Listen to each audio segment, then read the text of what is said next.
Well, we made it to a Friday, barely, but we made it to a Friday. Hi, everybody. The 8th day of March, 2019. As I mentioned, is it Friday? Yeah, it's Friday. I'm Dan Kuntz, your host. This is Wake Up Wenatchee Valley. Thanks for starting your day with us here on the NCW Live channel. Busy show. Fridays are always busy. Lots going on. If you want to come by and see us this weekend, we'll be hanging around the KPQ Home the KPQ Home Expo presented by Local Tel. We'll be hanging around. We have our own booth. We've had for the last few years now, so come by and meet some local celebrities. Some might show up. If not, you can hang around with us for a little bit. We'll be hanging around the Town Toyota Center today, tomorrow, and Sunday. In fact, we'll preview the Home Expo coming up when we get to news in just a couple of minutes. The weather continues to be the big story. We can't seem to shake this stuff, and this is just strange. Right now, I'll tell you, yesterday's high, 33. Thursday's high was 33 degrees. We were supposed to be at 50. Our normal high for March 7th would be 50 degrees, 17 degrees below normal. Yesterday's low, 21, and you guessed it, we tied another record.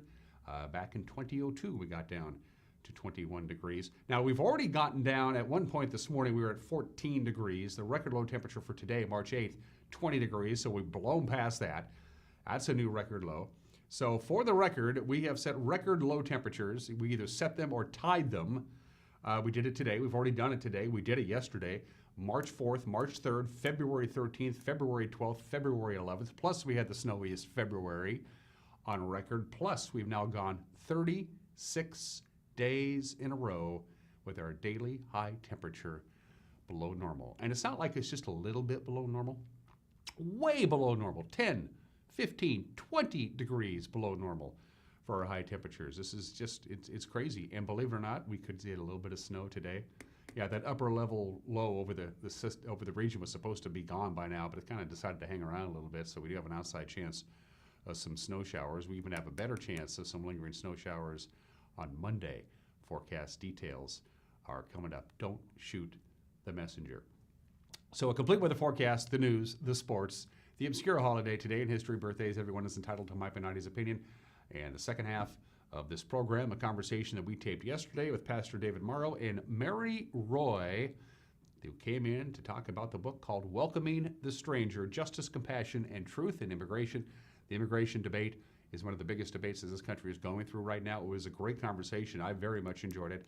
You will too. That's coming up in the back half of the hour. 3 minutes after the hour, let's take you around the valley with our Valley View cameras. It's a mixture of sun and fog today. That's a beautiful shot of downtown Wenatchee from the Cascadian camera looking to the south, to the cross camera, and you can see, well, you can't quite make out Mission Ridge, I suppose. You can see Jump Off Ridge there. It's cold. It's 17 degrees. At one point, as I said, we were at 14 degrees. We're expecting some sunshine today. High of only 33. That's it. A lot of people were talking about what a beautiful day it was yesterday. We were only at 33 degrees, so it was still 17 degrees below normal. We'll be at 33 again today. Little or no snow accumulations expected, but we do have some chance of a passing snow shower later on today. Heads up on that. Let's take you to camera 2. Where are we going, Megan? We're going to Billy Goat. Yeah, there's Billy Goat. Once again, it's like being in an airplane, isn't it? One of our highest cameras. In fact, I think it is our highest camera as far as elevation above sea level. It's over 7,000 feet. It's on top of Billy Goat Ridge, and on top of that is a tower, and on top of that is our high-definition PTZ camera looking over, well, all you can see is pretty much clouds and Mount Kalispell, but it's still beautiful up there. Good morning to the upper area, the Pateros, Bridgeport, Brewster, Tenasket, Twisp area. Camera 3 is a shot of, I believe that's Monument Hill. We used that yesterday. A lot of snow out there in Quincy. Everybody's covered in snow still. And with these temperatures well below normal, the snow's not going anywhere for a while. It's just killing my golf game.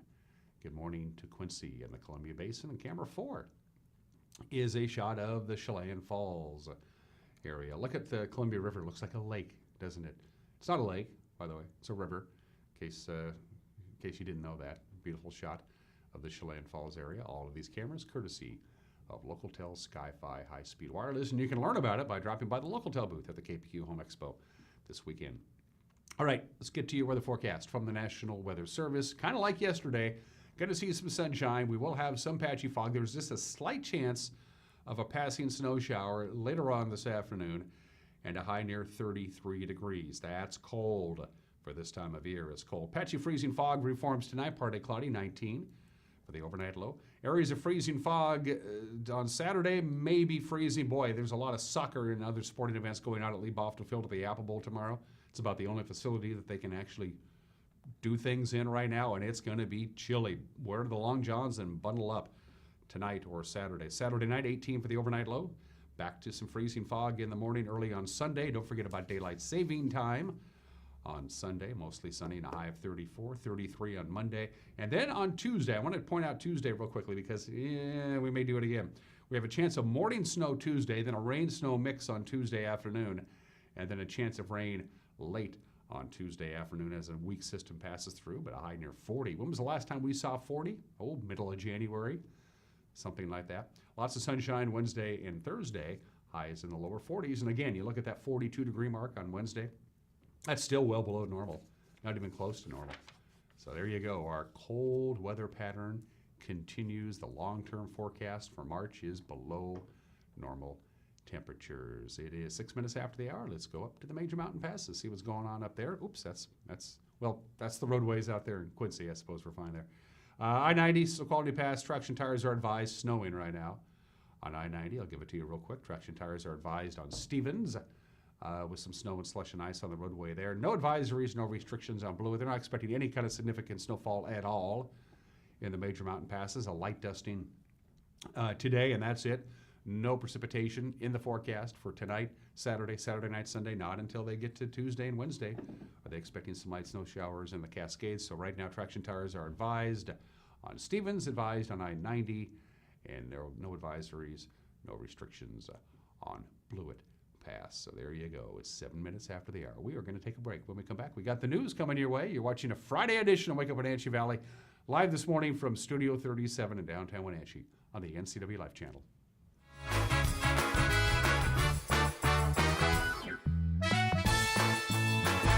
My name is Hannah Peterson-Kinney, and I'm a certified nurse midwife. I became a midwife because I thought birth was one of the most amazing, beautiful things. It's about caring for women through many stages of life and helping to empower them with knowledge and build partners to improve their health. It would be an honor to provide care for you, and I would love to welcome you to the CVCH midwife family.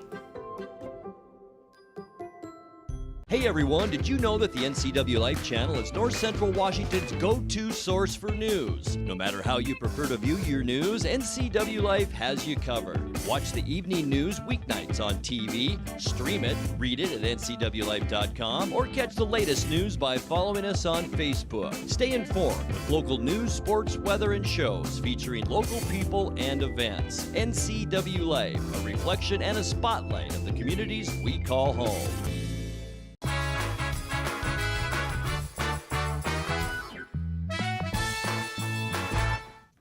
Welcome back. Just about 9 minutes after the hour here on this Friday edition of Wake Up Wenatchee Valley. I'm Dan Kuntz. 17 degrees outside of our studios, so we've already set a new record low for this state.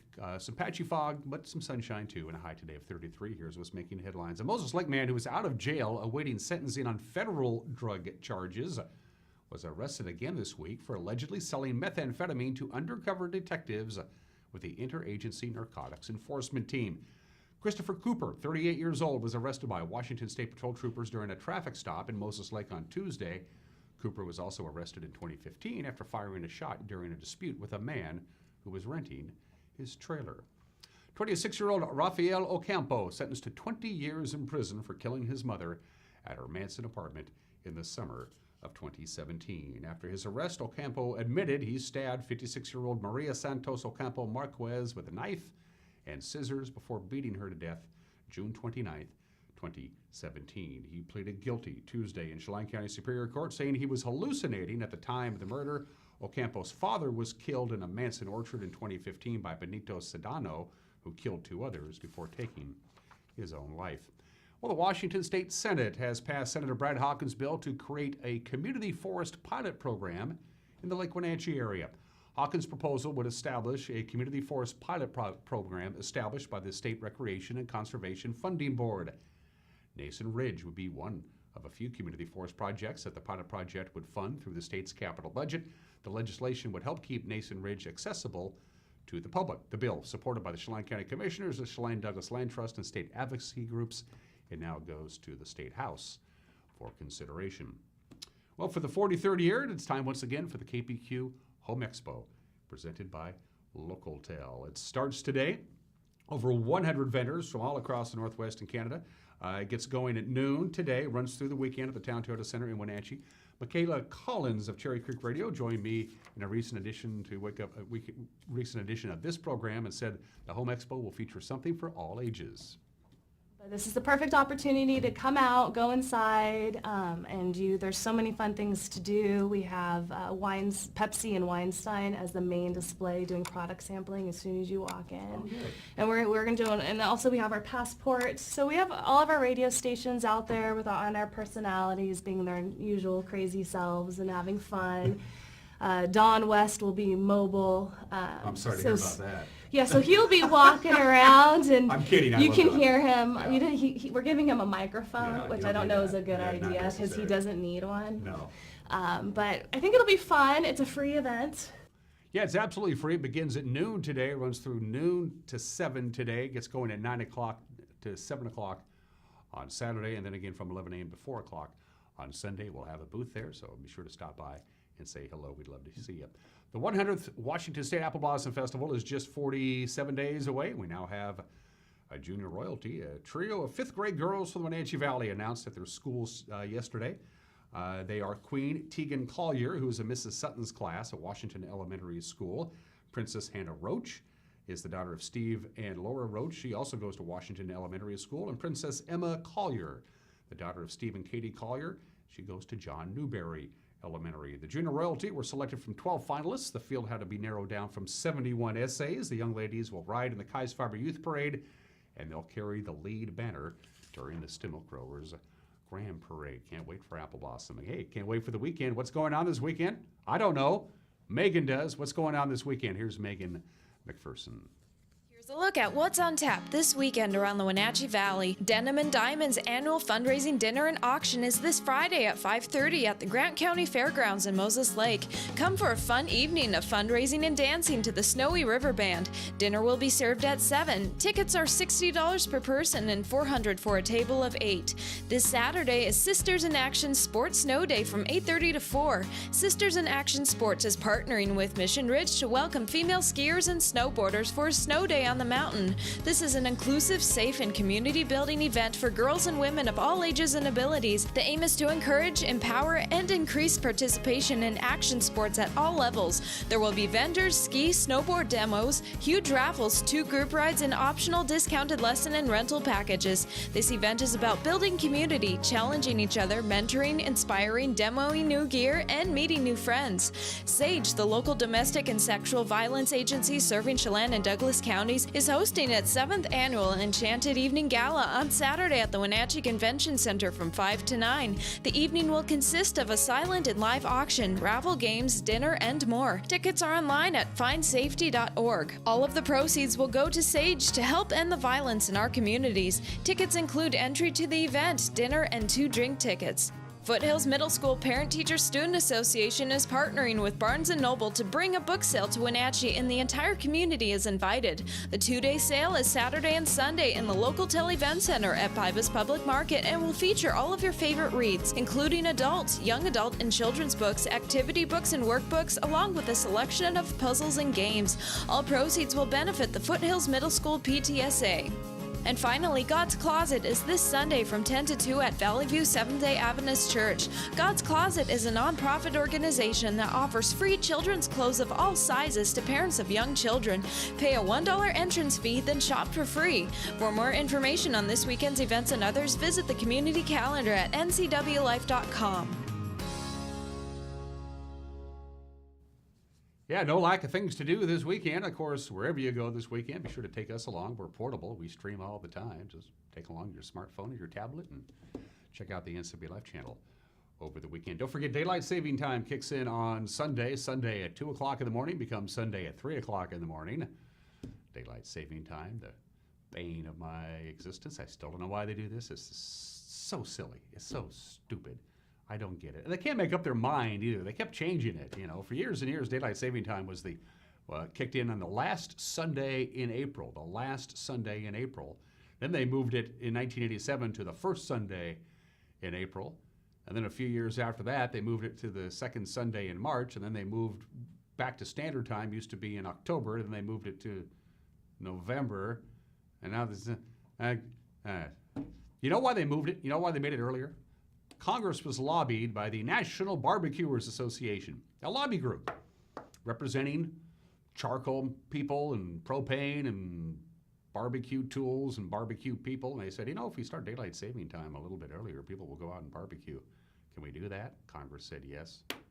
Daylight saving time. We need to ditch it. Okay, I'm off my soapbox. The news with Grant Olson comes your way at 5 o'clock, 6 o'clock, and 10 o'clock. 5, 6, and 10. Grant Olson with the news. He also handles the weather forecast. He's not been the most popular guy around here, but again, he just does the forecast. He's not in charge of the weather, I don't think. Make a note of that. Is Grant in charge of the weather? Eric Granstrom will handle sports as well. 5, 6, and 10 also available for you to watch on our website at ncwlife.com. We also post a link to that on our Facebook page. You can use our website. You can use our Facebook page. You can use your telephone. You can use your email. You can use your Twitter handle to get a hold of us, find out what's going on out there. If there's something out there that warrants our attention, drop us a line. We'd love to hear from you. Don't forget to come by and see us this weekend at the KPQ Home Expo presented by Local Tel. Going to take a break. When we come back, sports. You're watching Wake Up Wenatchee Valley on the NCW Life channel.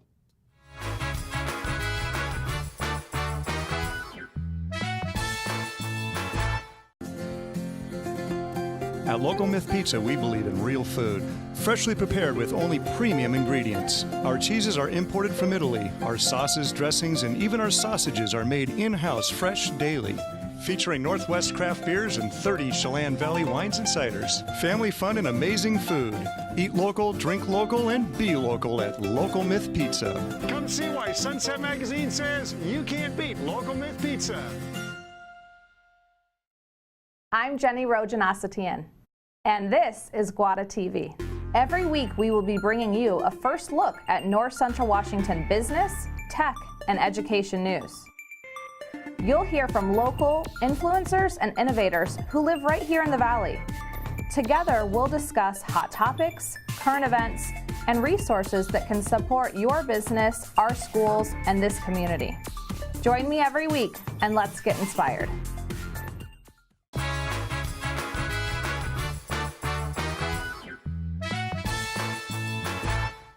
Welcome back. 18 minutes after the hour on this Friday. Let's do sports. Old Man Winter, of course, is playing havoc with the spring sports schedule, but the boys of Winter, they got no problems with it. For one thing, they play indoors. The Wenatchee Wild continue their first-round BCHL playoff series. They're in West Kelowna tonight. It's Game 5. The best-of-7 series is tied a couple of games apiece. After tonight, the series will shift to the Town Toyota Center on Sunday for Game 6. Now, as we mentioned before, because of the KPQ Home Expo presented by Local Tel, the game time for Sunday will be at 8:05. 8:05, because they have to convert the Town Toyota Center from a home expo to a hockey rink. The winner of tonight's game, by the way, will have the edge going into Sunday, as they could wrap up the series by the end of the weekend. If they need to play Game 7, by the way, that would be Monday at the Town Toyota Center at 7 o'clock. You can listen to our checker call the game tonight on AM 560 KPQ, or you can watch it online on Hockey TV. Well, as we mentioned, Old Man Winter is just not giving up his grip yet we could get a little bit of snow today. I can't believe that. Hopefully the upcoming soccer schedule today and tomorrow will still be played, but it has definitely made some major impacts. Take a look. Cascade was supposed to play at Kiona Benton tomorrow. That's been postponed. Cashmere was supposed to host Orting, but there's still 14 inches of snow in the baseball field, so that's not happening. Wenatchee, they've shifted gears. They're going to travel to Lake Stevens. They got a jamboree tomorrow morning at 10 o'clock on the girls' fast pitch softball schedule. Yeah, Eastmont's game versus East Valley postponed, but the Wildcats will head to Sumner with the Panthers tomorrow. They're going to hop on the buses, both teams. Panthers will play the Spartans at noon, and the Wildcats will take on the Spartans at 2. They'll try and get some soccer in over the next couple of days. They'll leave off the field of the Apple Bowl. It's about the only place they can do it right now. Eastmont's scheduled to take on Central Valley today at 3. That'll be followed by the Meade Panthers and the Wenatchee Panthers at 7. Then tomorrow, it's a full slate. Wenatchee plays Central Valley at 11. Eastmont and Meade will kick off at 3. Cashmere's game that was scheduled for tomorrow at Ephrata has been postponed, by the way. The Apple Bowl will also be the place for high school lacrosse tomorrow. The Wenatchee Valley Thunder get going. They'll take on Skyline. They'll get going at 5:30. That's a little bit later than normal because they got a lot of things going on at Lee Bofto Field at the Apple Bowl. The Mariner offense continues to produce. Seattle scored 11 runs on 13 hits, including a couple of home runs, 11-3, the victory over Cincinnati last night in Cactus League play. Seattle didn't have to wait very long to take an early lead thanks to catcher Omar Narvaez in the top of the first. Ball and 1 strike. And it's in the air and well hit into deep right field, and it's 2-0 Seattle on the 2-run home run here in the opening inning by Omar Narvaez.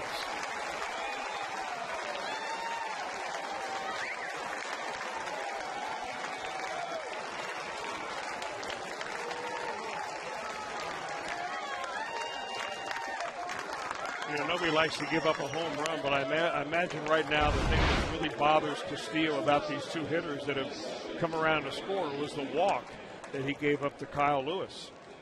Otherwise you're going to give up a solo blast. In today's game of baseball, that's a fact of life. For Narvaez, his first home run of the spring, Seattle would add 2 more runs in the third, another in the 6th, a couple of runs in the 6th, and then Braden Bishop scorched a long ball on the top of the 8th. He got a decision here. That is a fair ball and a laser for a 2-run home run off the bat of Braden Bishop. That ball is killed.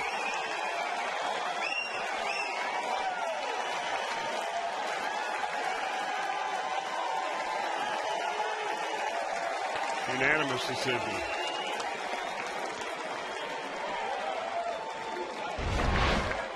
David Bell's going to come out and ask if this was fair or not. That ball was hit hard, but it was also hooking. Finnegan's pretty certain it's a foul ball. Let's see if we get a better look.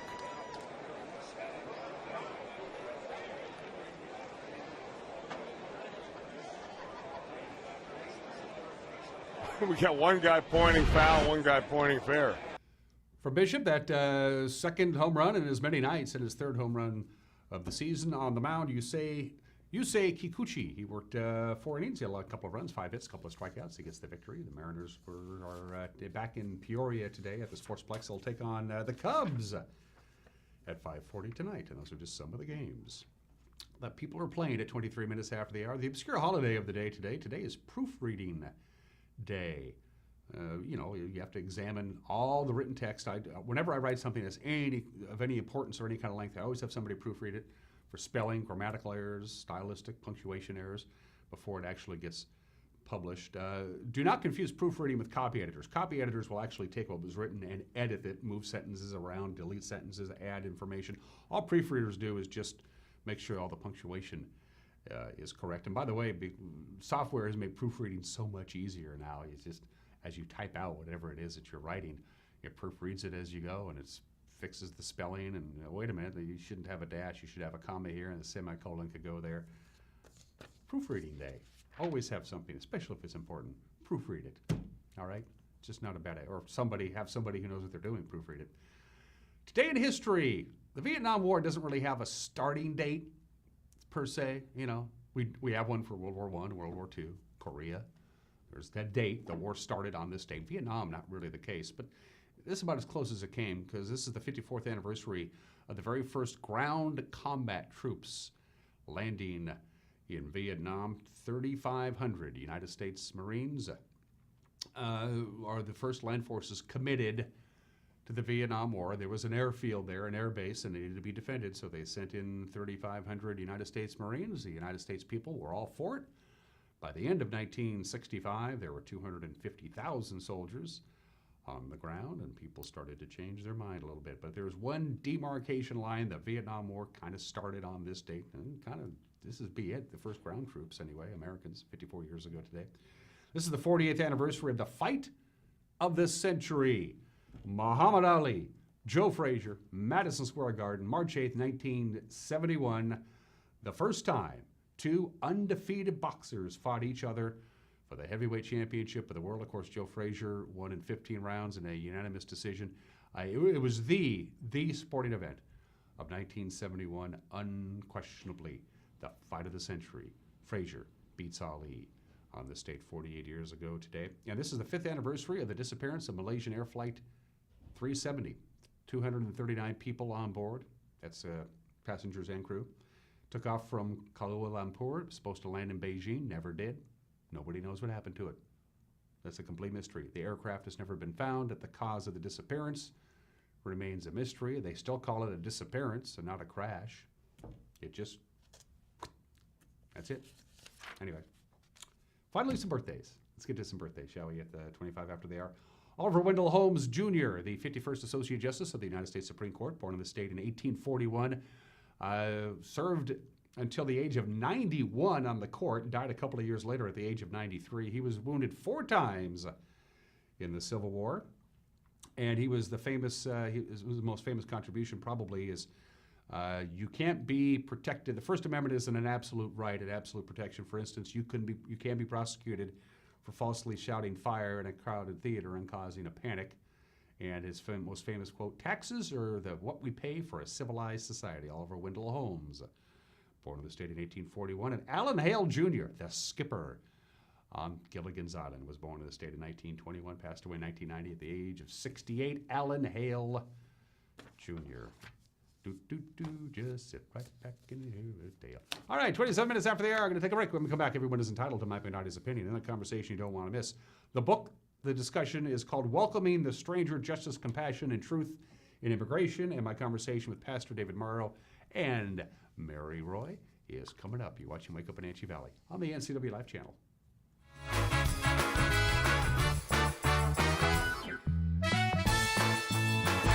If you're stuck trying to find the perfect beer for you, look no further than Badger Mountain Brewing. We specialize in creating tantalizing craft beers that will soothe any picky taste buds and will satisfy your cravings. Check out everything from our amazing honey blonde that will appease even the most finicky taster, or a delicious frothy stout for dark beer lovers. Experience them all at Badger Mountain Brewing.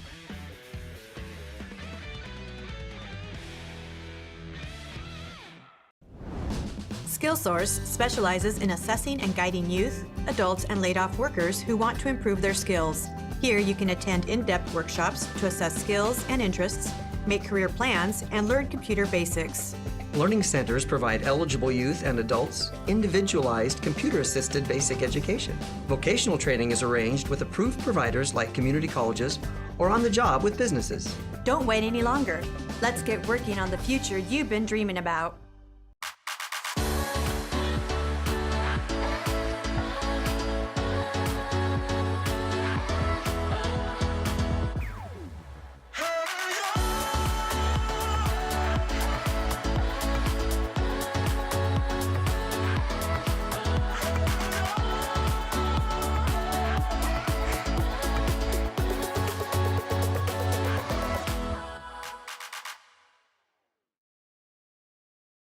I'm Tom from Alpine Air Heating and Cooling. At Alpine Air, we think of ourselves as customer service-oriented retailers.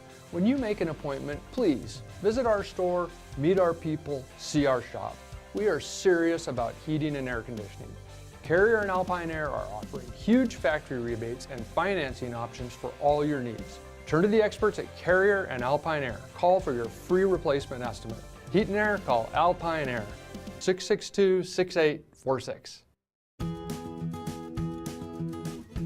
You don't have to be a member to enjoy the view and dine-in style at Highlander Bar and Grill in East Wenatchee.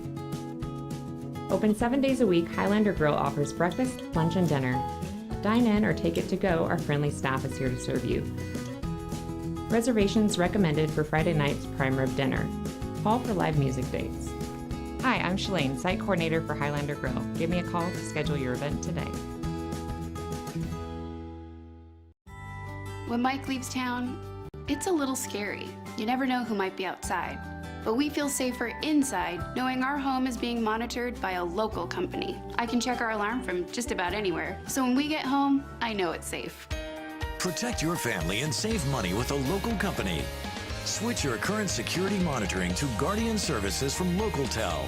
Call Guardian Security from LocalTel now or visit localtel.net to learn more.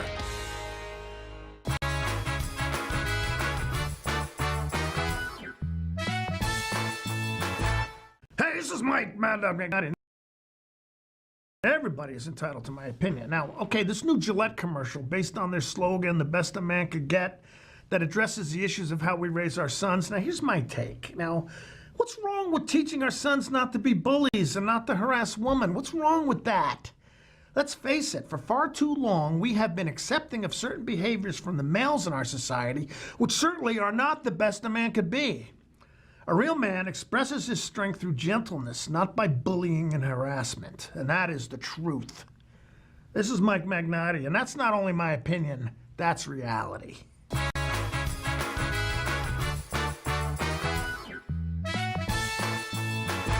There's no substitute for the power of cable TV advertising. With solely on cable TV advertising, you can reach your target audience right here in North Central Washington. We understand their viewing habits and can precisely target your customers on great cable networks like these. Call Solely On Broadcasting today and let us show you how to put your business message right in front of thousands of prospects at a very affordable price. Solely On Broadcasting, 509-888-2020.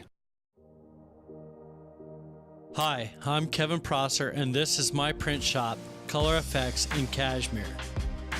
Color Effects offers screen printing, embroidery, and digital printing on t-shirts, jerseys, bags, banners, signs, and more. With 30 years experience, you won't be disappointed with the quality and quick turnaround times you will get at more than a fair price. Please call Color FX. Hi, Justin here, owner of Club Crow Bar and Grill in Cashmere. Club Crow is your place for famous blues, brews, and barbecue. We are your one-stop bar and grill, serving breakfast, lunch, and dinner 7 days a week. Looking for a fun night out? Join us at Club Crow Saturday nights. We have live bands to rock the night away. Club Crow is bringing comedy to Cashmere. Check out our Facebook page for upcoming dates. Live jam session first Sunday of every month. Club Crow Bar and Grill in Cashmere, the coolest place in town. Hey everyone, Fletcher and Amy Ellington here from Live It Up. In the investment world, ROI stands for Return on Investment. Well, how does better health, better wealth, and better relationships sound for ROI? Join us every week right here on NCW Life and learn how to invest in the most important asset, you. We're going to answer your questions and provide some weekly inspiration so you can create a life that you love. Join us on Live It Up.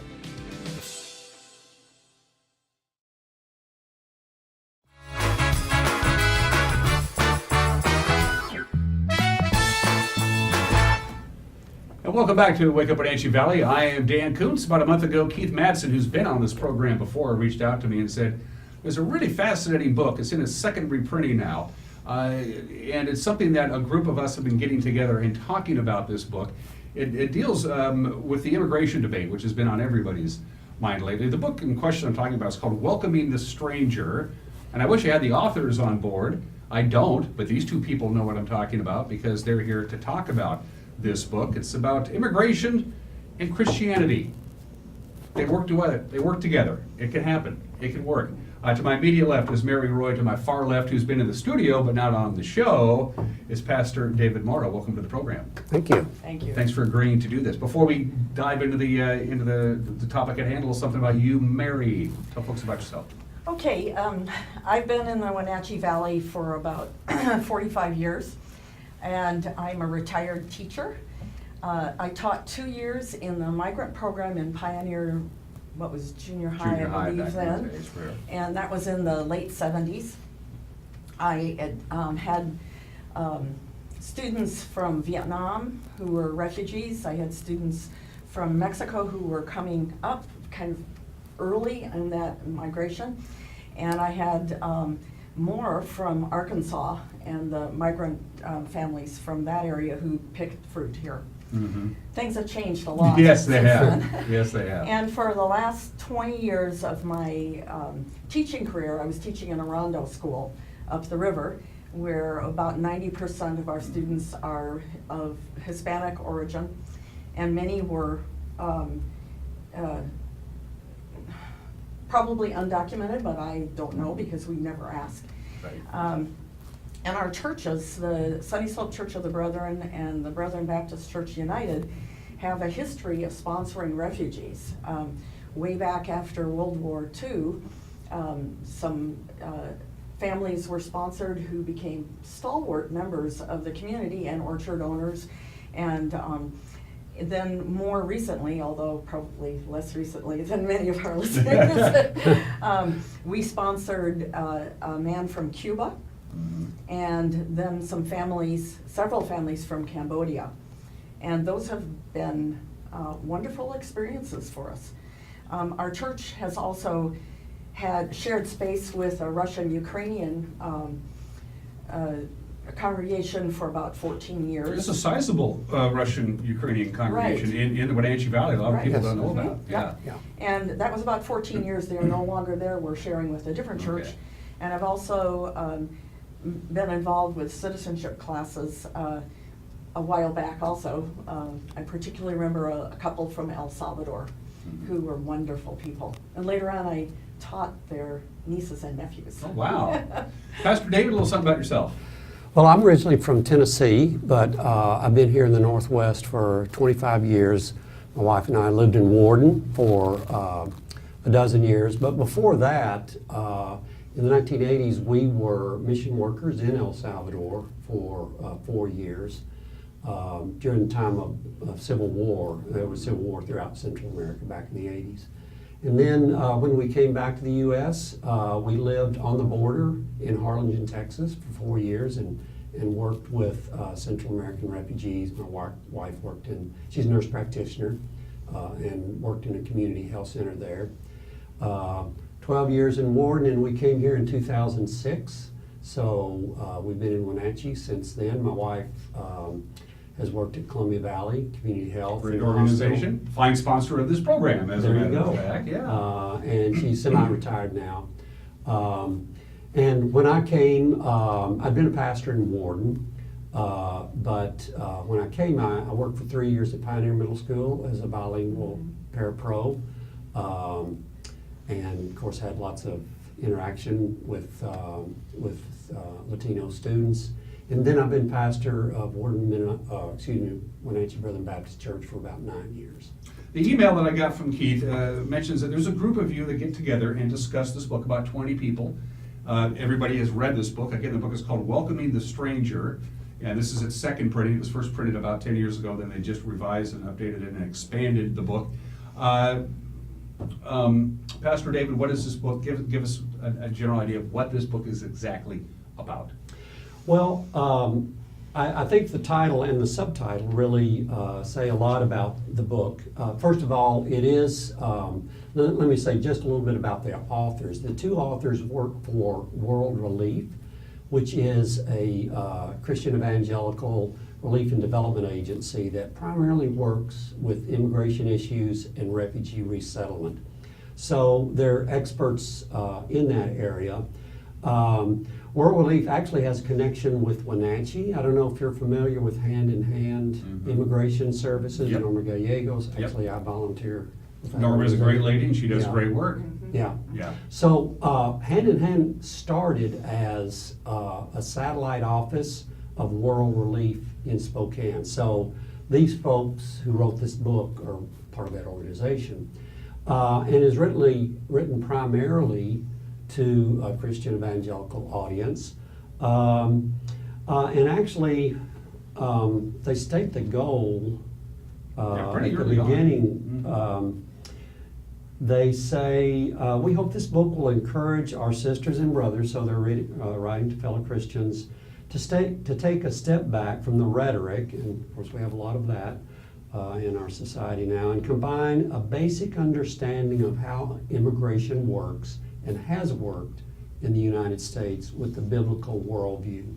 So they want to clear up some misconceptions, help us to see what the current system is like, learn a little bit about our history of immigration, familiarize ourselves with who immigrants are in the U.S. and their effect on our society, and look at all this from a Christian biblical worldview. And the back of the book on the dust jacket really puts the whole thing in a nutshell. Christians find themselves torn between the desire to uphold the laws and the call to minister to the vulnerable, and that's the catch-22 here, isn't it, Mary? Yes, it is. there is no easy answer here, is there? No, but it helps to know a little bit about the history of immigration. Mhm. Now, if you don't go back into the days of slavery, which was a forced immigration, or the Chinese bringing them over for working on the railroad and then excluding them and being extremely prejudiced against them, if you just go back to 1/3 of our ancestors, an estimate of 1/3 of Americans trace their ancestry back to Ellis Island. My grandmother came from Denmark with her family when she was 13 years old in 1903 through Ellis Island, and they were poor. She worked as a housemaid and never finished her education. So she was kind of similar to some of the immigrants today, but one major thing, there was no limit on immigration. Right. In 1903 up until 1924, there was no visa, there was no any kind of screening for medical, or if, of course, you were a detriment to Right. the A United lot of the States. countries just use us as the dumping ground. You know, these are the Yeah. undesirables, so we're going to put you on a ship and But they send did you that off in to America. Australia too, Yeah, in Georgia. sure, yeah, History. yeah. So she came through, and her family came through and resettled in Wisconsin, and you know, it was a relatively easy operation. But in 1924, there was a quota system and a visa system set up, depending on nationality. 2% of the 1890 census from each country were allowed in, and that meant the census before Southern Europeans and Jewish people, and there was not much Asian or African immigration. Basically, it was Northern white Europeans that Exactly. had the better numbers to be allowed in, and there was no restriction on Mexican or Latin American or Canadian immigration. That was just ignored. Eastern Europeans and Asians and Jewish people were basically very low on the totem pole there. And in 1965, this opened up immigration from Asia and Africa, but limited immigration from Latin America. So that's when we started Right. limiting things like that.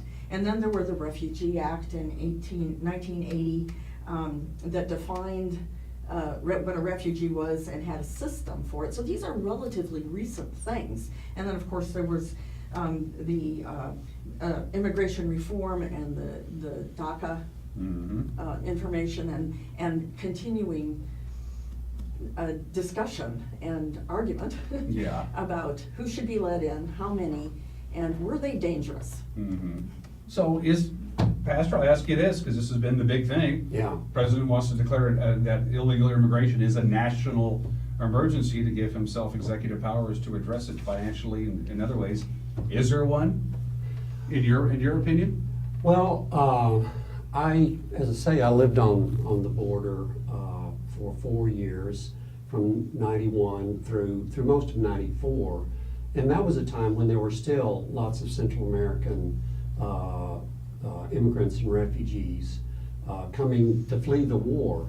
And there have always been waves of immigration for different purposes. I'm not as familiar with some of the other waves, but since we still have a lot of friends in El Salvador and Central American friends in different places in the U.S., I'm more familiar with that. And there've been kind of waves. There was waves in the 1980s and early 90s.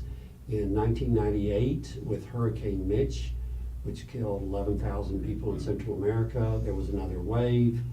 And then the most recent wave has been mainly in reaction to gang violence in Central America, as well as drought. There had been drought in Central America. So there have always been waves of immigrants coming from different countries. I wouldn't say that it's a crisis right now.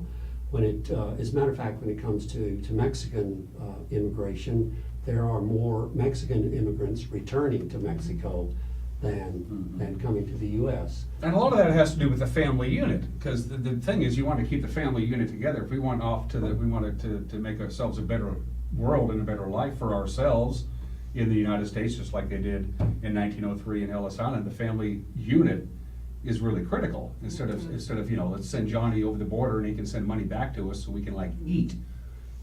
And actually, since the 1965 Immigration Act, family unification has been one of the main objectives of immigration policy. There are various ways that you can immigrate legally right now, and family reunification is one of those. And that's seen as a benefit to our society. We hear quite often that we don't want immigrants to be a burden on our society. Well, when there's an extended family unit, they take care of each other from whatever nationality they are. Just like migration within the U.S., the same thing happened. My folks or at least my dad is originally from Izard County, Arkansas, where a lot of folks here are from. I had an uncle in the 40s who came out here to seek work. And when people move from one place to another, families move, and they take care of each other.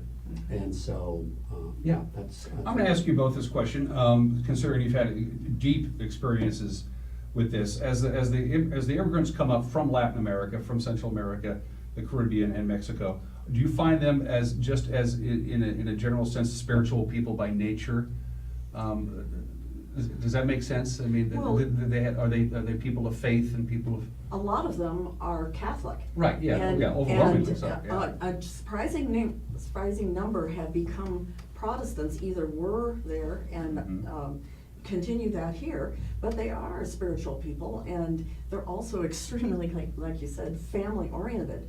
When I was teaching in Orondo, which is now preschool through 8th grade, it was not unusual to see middle school brothers hand in hand with their kindergarten or preschool sisters or brothers, taking care of them. And that's very unusual in our culture. Usually middle school kids don't want to have anything to do with their little siblings, especially the boys. Yeah. But I also see my former students in wonderful places. One of my bankers is one of my former students, a person of Latin American origin. I run into my former students all the time in businesses where they are employed and they are doing well. Orchard owners, it's just a good. Pastor David, same question in your experiences. Is it? Yes, personally, the folks that we know who've immigrated from El Salvador were members of our church that we were involved in when we were in El Salvador, and they're people of great faith. And there's an interesting statistic in the book that says that 86% of immigrants who come to the U.S. are Christian or become Christian upon their arrival here, which is a lot bigger percentage than just the general population. So I think that's one thing. And again, the book is aimed towards Christians, which doesn't mean it's anybody not, can read anybody can read it. Yeah, there's a lot in here for everybody in there.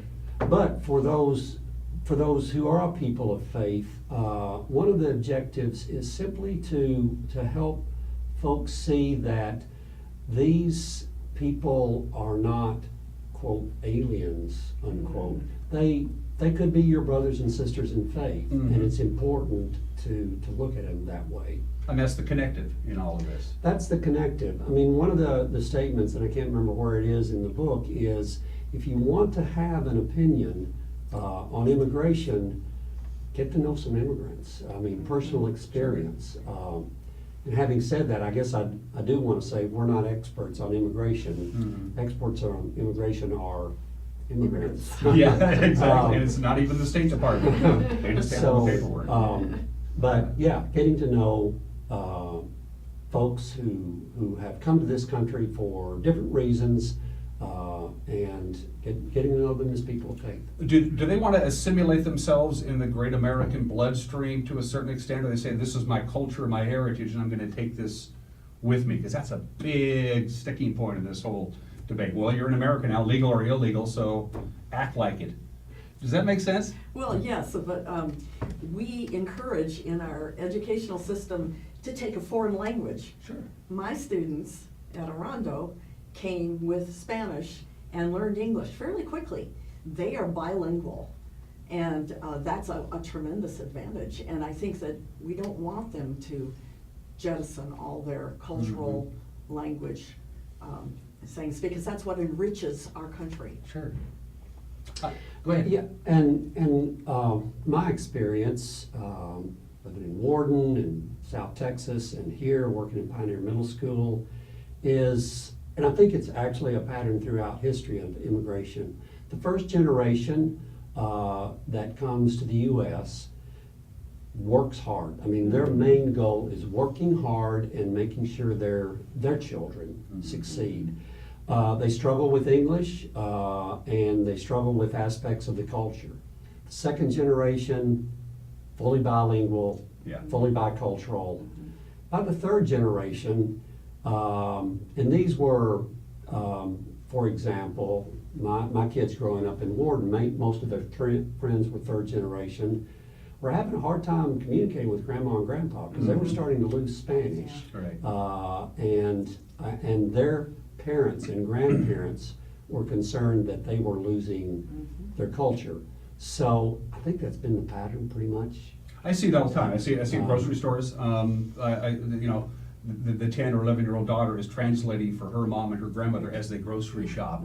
And I would talk to them and they go, they're really not interested in learning English, but they want me to learn the English language and become completely bilingual. I see that on a regular basis. We're almost out of time. What do you want people to, first of all, again, the book is called Welcoming the Stranger.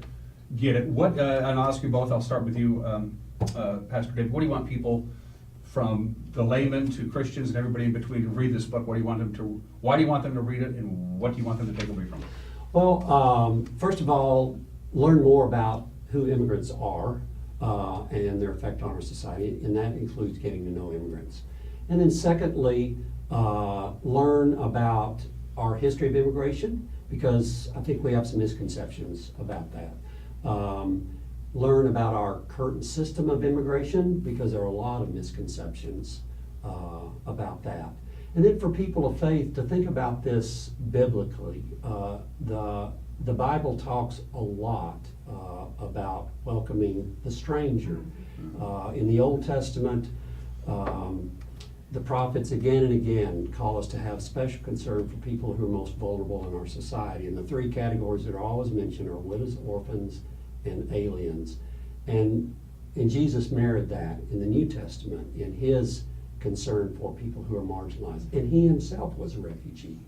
He and his family had to flee from King Herod when he was very young, and were refugees in Egypt. So to think biblically about this question. Mary, we all breathe the same air, right? Oh, yes. And biblically speaking, I looked up, there's 92 Old Testament scriptures that talk about how to treat the stranger, the alien, the foreigner, to welcome them, treat them as native born, and that they need special care as vulnerable people. And of course, Jesus, being Jewish, he reflected that and took it even further to the face-to-face kinds of things. The other thing that I think this book has is extremely good resource identification. They have pages at the back of notes of where their facts came from. And I think that when you want to check out, is something true or not, you have to look for the source. Oh, this is extremely well sourced. You can't spout off just an opinion and be taken seriously. I agree 100% on that, 100% on that. Let's wrap this up where we began, because we're almost out of time. This was all, again, Keith Matson arranged all this. Your group that gets together and discusses this book and discusses immigration from a Christian perspective, is it open to anybody or just parishioners, or what if somebody wants to sit in and be a part of this? This was actually an initiative, my wife, Irene, and it was just a 5-week study on the book. And we looked at it and discussed it over a 5-week period in people's homes, and And so this particular study, Okay. but anyone can buy the book. Anybody can buy the book. Welcome to Be the Stranger. Yes. Questions at the back. Yeah, absolutely. It's a really good book. And again, Keith, thanks for underlining the important passages for me. Save me a lot of time. One last question. Mary, M-E-R-R-Y. Where did that come from? I've never. Goodness knows. I was born in January. Okay. And my parents, they just picked it. I love it. An aunt thought that it was the announcement of my birth was a late Christmas card Okay. because it said Mary Christina. Oh. Well, the name suits you, especially the spelling. Thanks for joining me. This is a fascinating conversation. Thank you. Yeah, I Thank you for appreciate having it. us. You're watching Wake Up in Wenatchee Valley. Don't go anywhere. We'll be right back.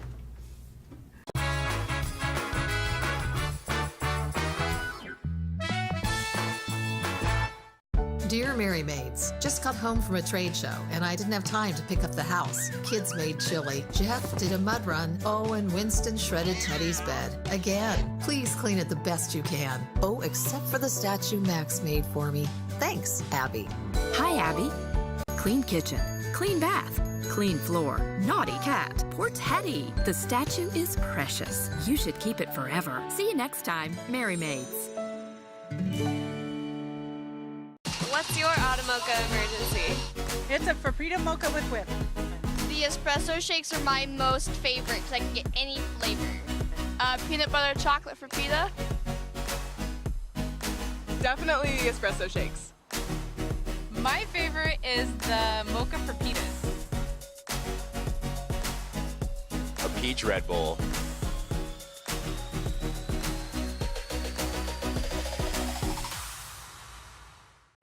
It's estimated that 1/3 of Americans do not have a financial plan. At D.A. Davidson, their advisors are working to change that because they understand the importance of planning for the future. At D.A. Davidson, they believe in partnering together to build a strategy tailored to your needs.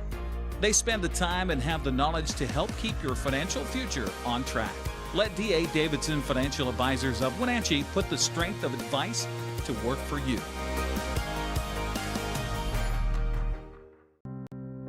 I'm working today.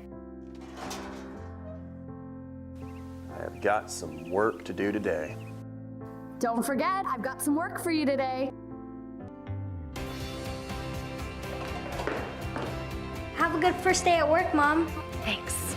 Your donations to Goodwill fund job training programs right in our community. New beginnings feel great, don't they? Yes, they do. Be a job creator. Goodwill. There's more behind the store.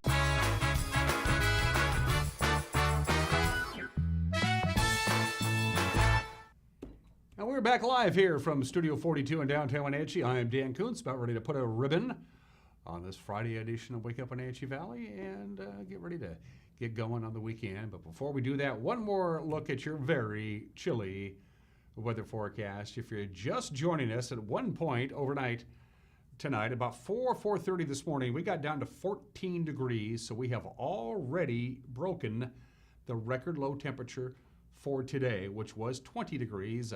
And we did it yesterday, too. Thursday's low of 21 tied the all-time record low temperature on March 7th. It was also 11 degrees below normal. We've already broken the record for today. We could very easily, you see those overnight lows, 19, 18, 20 for the next 3 days through Sunday. If we get down to 19, 18, and 20 degrees that you see on your screen, those would all be record low temperatures for those respective dates. We also set record low temperatures on March 4th, and March 3rd, and February 13th, and February 12th, and February 11th. We had the snowiest February ever. We've gone 37 days in a row with our daily high temperature below normal, and not just below normal, but well below normal. We just can't seem to get out of it. So sunshine for the most part today with some patchy fog, and as you saw, high of about 33 degrees. We'll be right about the freezing mark, 32, 33, right through the weekend with more sun than clouds. But we have a chance, believe it or not, of snow again on Tuesday. Tuesday morning, we could wake up to some snow. It may switch over to a rain-snow mix by the middle of the day on Tuesday, and then just plain rain on Tuesday afternoon. But the chance of that happening is only about 30%. And because these temperatures are so cold for what is almost the middle of March, the snow simply isn't melting. We will see you this weekend at the KPQ Home Expo. Drop by the NCW Life booth and say hi. We'd love to see you. Until then, have a great weekend. Take care. Bye-bye.